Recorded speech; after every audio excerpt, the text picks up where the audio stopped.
नमस्कार दोस्तों, आज की क्लास में आपका स्वागत है। तो चलिए आज हम पढ़ेंगे चंद्रमा के बारे में, यानी कि चंद्रमा के क्या होता है, किस प्रकार से वो दिखाई देता है, कितनी उसकी दूरी है, इन सब चीज़ों के बारे में समझेंगे।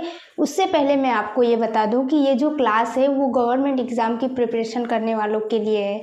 जो भी बच्चे गवर्नमेंट एग्ज़ाम की प्रिपरेशन करते हैं, जिस गवर्नमेंट एग्ज़ाम में एनसीईआरटी पूछी जाती है, जो 6 से 12 तक की एनसीईआरटी होती है, वो सभी गवर्नमेंट एग्ज़ाम के बच्चों के लिए इम्पोर्टेंट है।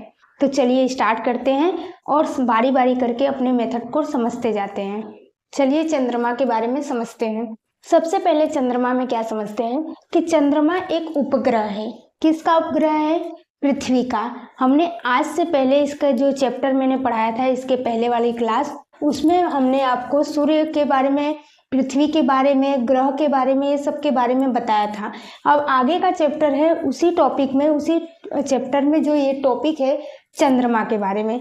तो चंद्रमा के बारे में हम पढ़ रहे हैं और सबसे पहले हम ये जान रहे हैं कि चंद्रमा एक उपग्रह है। हम जानते हैं कि हमारे टोटल ग्रह कितने हैं? 8। 9 ग्रह थे, 9 में से एक ग्रह को निकाल दिया गया जिसका नाम था प्लूटो। ओके, प्लूटो एक बौना ग्रह था जिसके वजह से उसको निकाल दिया साइंटिस्टों ने। ये बात मैंने पहली वाली क्लास में बताई है, आप नहीं देखे होंगे तो चाहे तो देख सकते हैं। ओके, इस क्लास की पूरी सीरीज उस क्लास में भी है आधी। तो चलिए समझते हैं। उपग्रह है जिसका व्यास कितना है? 1/4। तो चंद्रमा किसका उपग्रह है?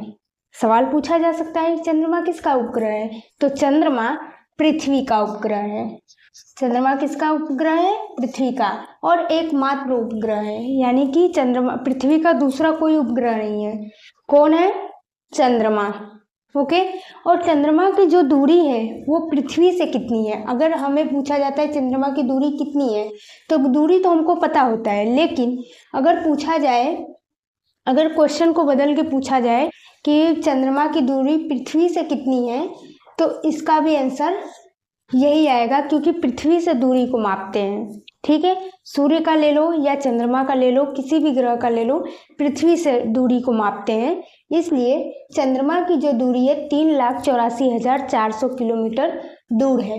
एक चक्कर पूरा करने में चंद्रमा को कितना टाइम लगता है? एक चक्कर पूरा करने में पृथ्वी को कितना टाइम लगता है? चलिए आप इसको कमेंट करके मुझे बताइएगा।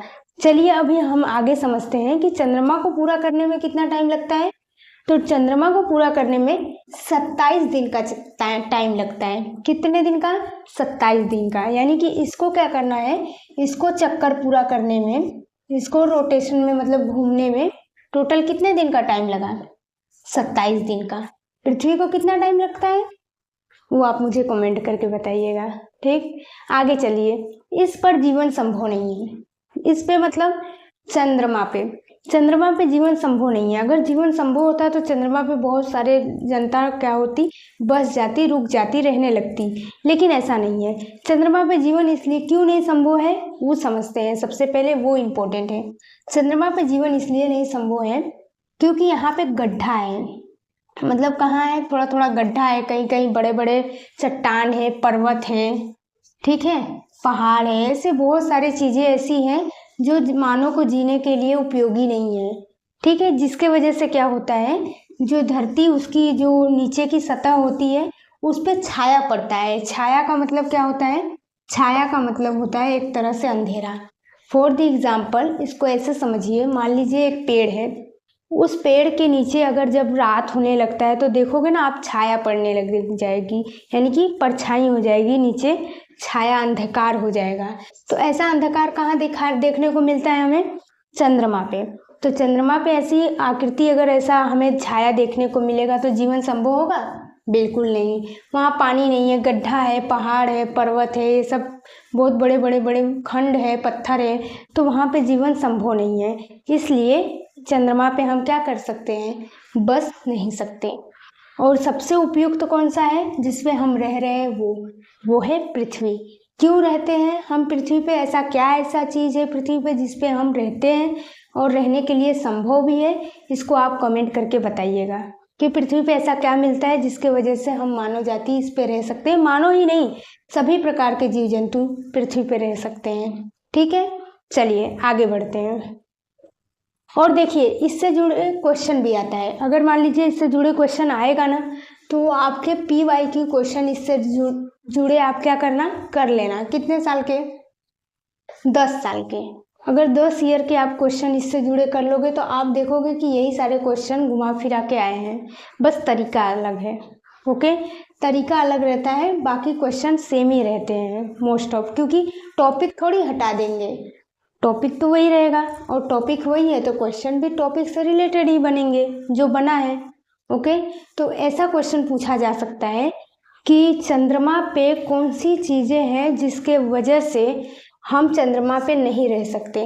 3-4 ऑप्शन देगा, उसमें से मोस्ट ऑफली देखना आप कि पहाड़, पर्वत, गड्ढा ऐसा चीज़ दिया रहेगा तो आप सब पे टिक लगा देना, यानी कि आंसर में देगा भी ऑल ऑफ दिस।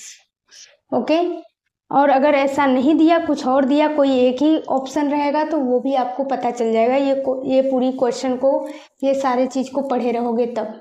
ओके, और भी पूछ सकता है उसने, वो पूछ सकता है कि चंद्रमा की दूरी कितनी है, तो 3,84,400। इसमें बहुत सारे बच्चे गड़बड़ कर देंगे। कैसे गड़बड़ कर देंगे? जीरो को लेके। ओके, तो ये जीरो भी याद रखना, 3,84,400 किलोमीटर दूर है, ये भी याद रखना अच्छे से, ताकि क्वेश्चन अगर आए तो आता हुआ क्वेश्चन गलत ना हो। इस पे जीवन संभव नहीं है, वो तो बात बराबर है भाई, चंद्रमा पे जीवन संभव नहीं है, इतना सारी चीज़ें रहेंगी तो कहाँ से संभव हो पाएगा, रहने वाली चीज़ें होंगी तब तो संभव हो पाएगा। तो चलिए ये हो गया, और 27 दिन का समय लगता है। पूछ भी सकता है कि चंद्रमा को एक चक्कर पूरा करने में कितने दिन का टाइम लगता है, 21 दिन, 27 दिन, 33 दिन, 32 दिन, ऐसा दे सकता है, तो आप 27 दिन याद रखिए। ओके, देखो क्षुद्र ग्रह क्या होता है। क्षुद्र ग्रह असंख्य छोटे पिंड सूर्य की परिक्रमा करते हैं, उसे क्षुद्र ग्रह कहते हैं। अब देखिए, ब्रह्मांड में बहुत सारी चीजें ऐसी हैं जो सूर्य का क्या करती हैं, परिक्रमा करती हैं, चक्कर लगाती हैं, जिसमें मोस्ट इम्पोर्टेंट क्या रहता है कि सूर्य की परिक्रमा जो लगाता है, चक्कर लगाता है, लगभग ग्रह होते हैं। ठीक है, ग्रह चक्कर लगाते हैं, जो टोटल कितने हैं इस समय? 8 हैं। ओके, इसको मैंने पहले बताया, वो भी आप देख लीजिएगा। देखो, सूर्य का चक्कर ग्रह लगाते हैं लगभग, ठीक। उसी के साथ साथ सूर्य के असंख्य और पिंड भी होते हैं, यानी कि सूर्य का जो चक्कर लगाने वाले पिंड होते हैं ना, वो और सारे भी होते हैं, जिसको हम क्षुद्र ग्रह कहते हैं। लेकिन वो जो क्षुद्र ग्रह है वो तो ना तारा है, ना सूर्य है, ना तो ऐसा कोई ग्रह है, वो कुछ भी नहीं है। एक प्रकार का क्या है, छोटे छोटे छोटे छोटे छोटे छोटे ऐसे असंख्य मात्रा में कण होते हैं, ठीक है, जिसको हम क्षुद्र ग्रह कहते हैं। ठीक है, वो क्या करते हैं, वो सूर्य का चक्कर लगाते हैं।